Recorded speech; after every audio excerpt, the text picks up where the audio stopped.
Hi, my name's Phil KENZIE, and I'm a hit saxophone soloist.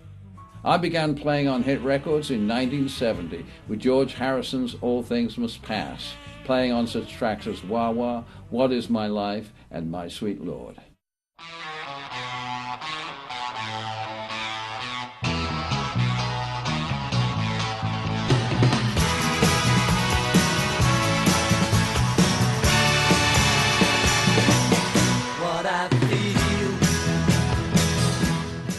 After having cut several tracks for John Lennon at his house out in Ascot for the Oz recordings, I was asked to put a brass section together one night to play at EMI Abbey Road, where we cut the title of the Beatles' swan song, Let It Be. Wisdom, let it be. Yeah, let it be. Let it be. Let it be. Yeah, let it be. Oh, there. Following this, I was asked to again record with Paul McCartney and Wings, cutting the title Jet.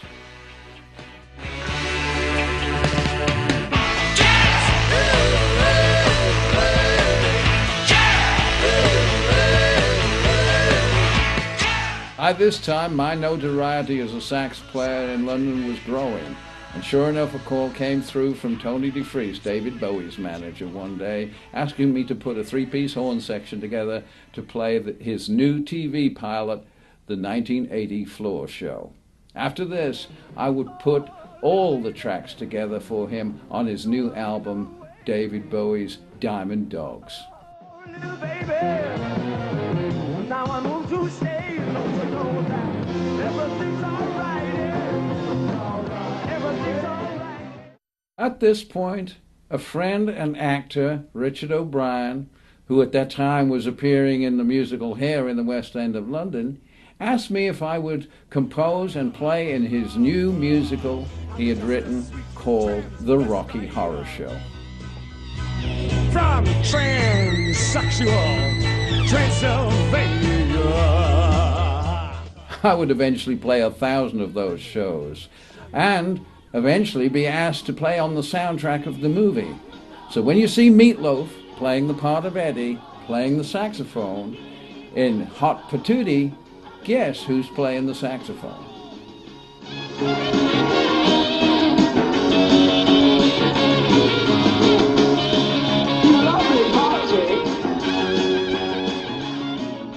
At this point, I would hook up with Tony Meehan, the former drummer for the Shadows, Cliff Richard's backing band, who had now become a producer and was producing Roger Daltrey.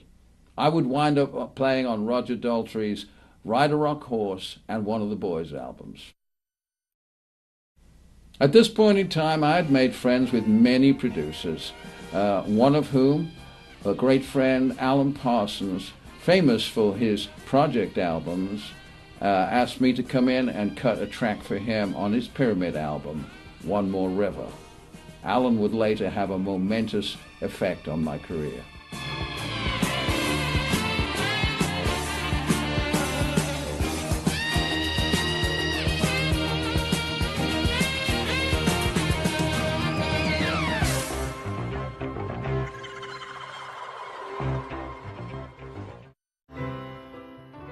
One Sunday evening, around 8 o'clock, I got a call from Alan Parsons to come immediately to EMI Abbey Road, a place in which I had been recording for over 6 years, including most of my tracks with the Beatles.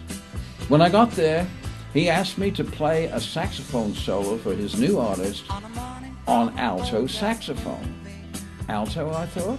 Well, you're in luck, because I just happened to have one in the trunk of my car that coincidentally I had borrowed from a friend that afternoon.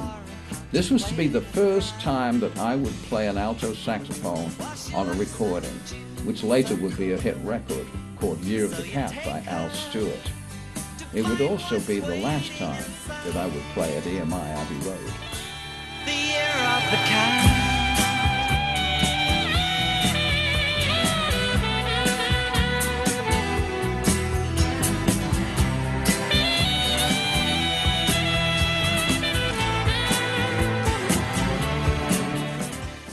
Later that year, I would be asked to promote Year of the Cat on a live TV show in England, the Old Grey Whistle Test. We were to have little or no rehearsal, and I basically had to wing it. It had been 3 months, and I could barely remember the solo, but we got through it okay.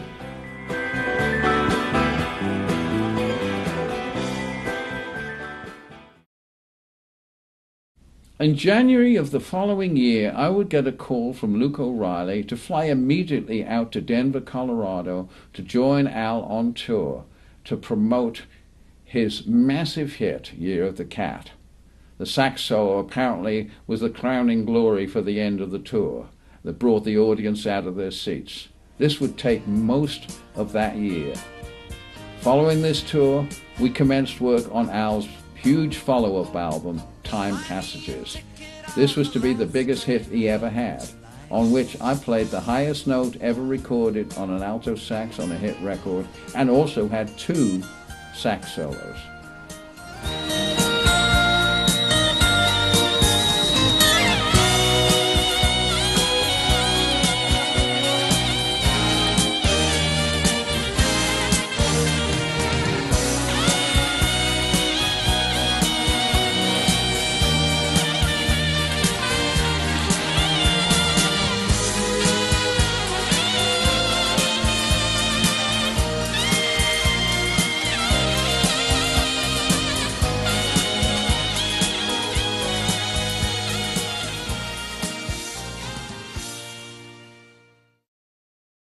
By this time, there was a buzz about me all over Los Angeles because I had played 2 hit saxophone solos on 2 consecutive hit singles for a new artist.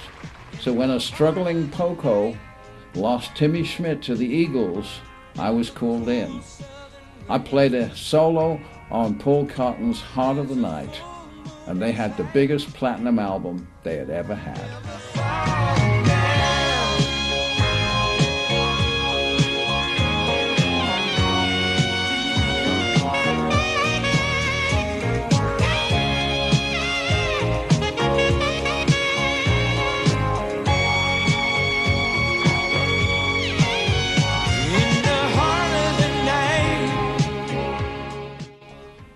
While promoting Al's record and staying at the Hyatt House on Sunset Boulevard, I would meet up with Jim Cregan, who was now currently appearing in Rod Stewart's new band. He would ask me to come down and play tracks on Rod's new debut solo album, Footloose and Fancy Free.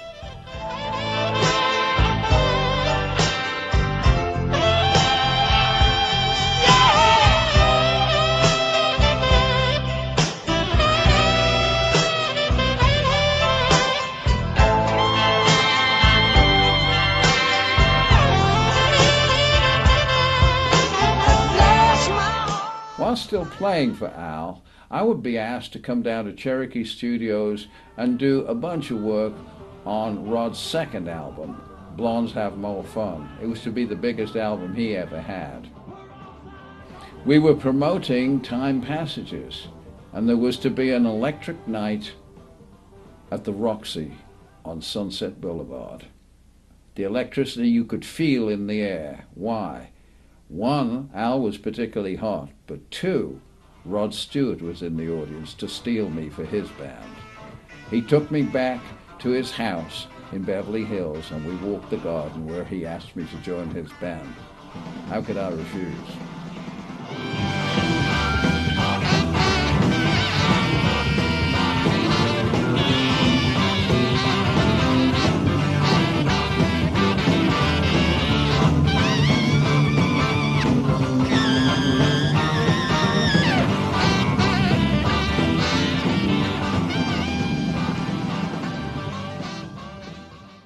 I would join Rod's band and we would tour the world. I would eventually appear on about 5 albums for Rod. One of his albums would be #1 single on album in 17 countries worldwide. It was the biggest album he ever had. What could top that? We got our buddy Phil KENZIE back up here with his alto to help us do our tribute to Memphis, Tennessee.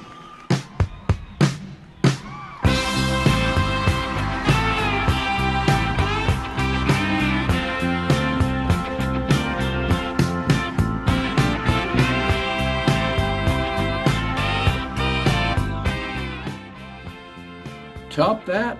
How indeed. How about playing with the biggest group in America? Flying out of New York in 6 helicopters and landing in the giant stadium with the sky bathed by light from searchlights below to a crowd of 72,000 people. Not once, but twice on the first 2 gigs. Yes, sir, the Eagles on the Long Run Tour, the biggest group in America. I was to be the only guy ever to have played saxophone with the Beatles and the Eagles, the 2 biggest groups on either side of the Atlantic.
By now, my career as a sax player in America was well and truly launched, and I started working with many American artists, including Stevie Nicks, Carla Bonoff, Randy Meisner, America, Kenny Loggins, Brian Wilson, Roseanne Cash, Rodney Crowell, David Crosby, Graham Nash, the Pointer Sisters, Tom Petty, Ronnie Spector, Debbie Gibson, Vince Gill, Jackson Browne, and even Bo Diddley. I would work in many ways in Hollywood in the next few years, working on movie scores, even appearing on some pilots for TV, and working with many different artists aside from the ones already mentioned. By the late 80s, my wife and I decided it was time for us to start a family, and we were lucky finally to have a baby daughter in 1989. Unfortunately, Los Angeles became a very dangerous place to live, with earthquakes, fires, riots, gang warfares, murders left and right, and we decided it was not safe for us to stay there with our daughter. I basically retired from music to Nashville in order to be with my daughter and enjoy her growing up. In the early 80s, I had the good fortune to meet up with and play on stage with Clarence Clemons, the sax player with the E Street Band and Bruce Springsteen. As we talked afterwards, we mentioned that we had both had the same influences growing up. He and I, in fact, are only 2 months apart. With his recent tragic death, it brought home to me very hard how few sax players with that style and with that vintage and with that experience were left alive. And it was about time that I came out of retirement and started to play again, to give back what kind of style I can bring to the popular music.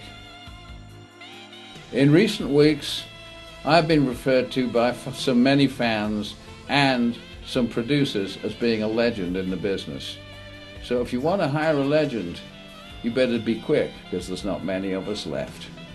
Contact information is going to be on your screen and in the package. Thanks.